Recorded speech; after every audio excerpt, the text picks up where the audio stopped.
Hi, I'm Kendra, and my thing is anxiety impacting just teens? So I personally did this project because anxiety is like a big thing, especially it's talked about when anxiety and depression is used. It's mostly about talking about the two, but I wanted to go in deeper about just anxiety. So what I explained here is impacting teens, impacting parents, and so we're gonna get into more of that. So parents helping teens with anxiety. So first of all, when we talk about anxiety, we can see that right here in this picture, it represents the bond between the parents and child. It's showing mostly that the parent comforts the child and trying to help it. Actually, parents are really good at helping with children more than teens, just because teens can be a little bit complicating. But so, and then to continue, it says right here, parents learn how to respond when a child is anxious. They learn how to help kids more with fears, more than anxiety than anything.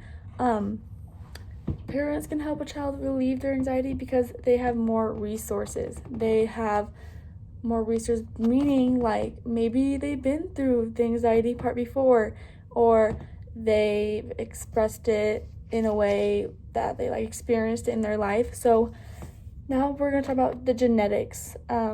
Actually, an interesting thing is that genetics can be a main thing why teens have anxiety these days.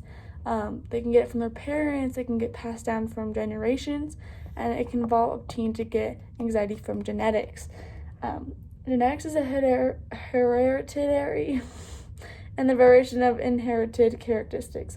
A lot of teens inherit the anxiety from their parents that they may have had in their lives. So this video I'm going to show you, it is a perfect example of, and explains more about the genetics and how it's passed down through the family. So let's take a look.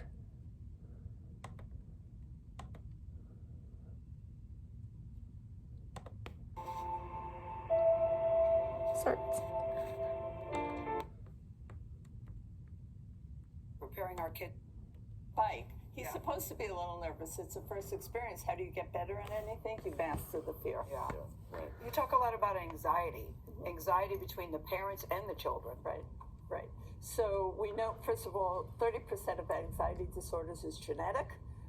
It's genetic. Wow. That surprises me. I didn't realize that. Yeah. Me too. It depends. 30 to 40 depends which study Madeline, you're looking at. at us like, of course it is. I had never heard that Not heard that before. either. Really? 30 to 40. So there's this whole science, epigenetics. It's where genetics and the environment intersect and turn on something. So you probably have a gene somewhere in you. Somebody in your family might have been anxious or depressed or something like that. Does that gene turn on or not? And that depends in part on the environment. So you put a kid in a really stressful environment. I have one kid from a colleague who is taking calculus in high school. Father is graphing every single test this young man gets. He's taking calculus. Well, that's not The kid has trichotillomania. He's pulling out his hair, he's pulling out his eyelashes, he's pulling out his eyebrows. And the dad says he'll stop when he finishes calculus. No, he won't. That's the way he learned to deal with anxiety. You believe that we can get back to a place where anxiety isn't as prevalent a diagnosis as it's become? So when I wrote a book called The Price of Privilege 12 years ago, anxiety disorders hit 1 in 5. Now anxiety disorders are hitting 1 in 3. What happened? I mean, genetics don't change in 12 years. Something has happened in the environment, and I think it's because it's incredibly uncertain. People don't know how to deal with it. They're very anxious. We've got social media, which is constant comparison. We've got pressure on kids. The number one anxiety-provoking thing for a child is school. It used to I believe that. Yeah, it used I to be believe that. parents. I want to go to the title, the second line of your book, Preparing Our Kids to Thrive in an Uncertain and Rapidly Changing World. So, Madeline Levine, Dr. Madeline Levine, Yes. how do we do that? To prepare them? How do you prepare them? Yeah. Okay, so that video kind of gives you an idea of what the genetics part of the part is. So, to go further, so we know that we can see that genetics it could be such a great explanation on why a teen might have anxiety, or a teen might just have anxiety because, like it was talking about, you have to go to school, social media is actually a big one now these days. It is a big effect on how people have anxiety. It brings out anxiety, but the genetics part is actually insane. So I didn't even know about that. So that's actually super cool. And also a thing to remember too is that it can be influenced by environmental factors, which I was kind of talking about. It's social media. You can see it in school. School's a big one. I see it like every day. And then, yeah, it's a fun 2-question quiz. So the first question is, what is the anxiety rate for teen in the U.S.?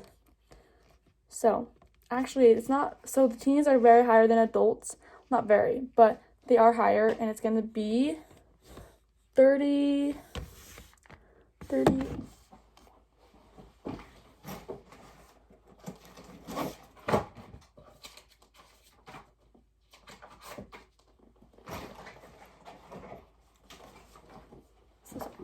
So the answer is 32% teens have anxiety in the US. And then the anxiety rate for adults is actually only 19%. But honestly, before I read about this project, I didn't know adults had anxiety. And so 19 is a pretty number that surprised me. And so, yes, good job. My personal opinion is I think that this can go either way. I think that teens' anxiety can come from maybe school or like just something personal to them, and then that can affect their parents and how they treat the kid, or this can become from like a genetics thing. Like if the mom or dad had depression, it was passed down, or the mom and dad had anxiety, it was passed down, and just stuff like that. Each family is going to be different in their own ways. So it's a matter of figuring out what seems to be true with the relationship you have with your parent and the information they tell you about. So the solution, I think, is to talk. Talking is actually a bigger, like, it's one of the big steps you can take. Talking is really important, especially when it's between a child and a parent, and especially between a teen and a parent. Talking can get a lot of things out. You can ask them, like, did they have anxiety in their past? And maybe that's why, genetics. Genetics could be the reason, or it just can be another reason why you have anxiety. And that is kind of about it. So yeah, talking is a solution, and here is my works cited.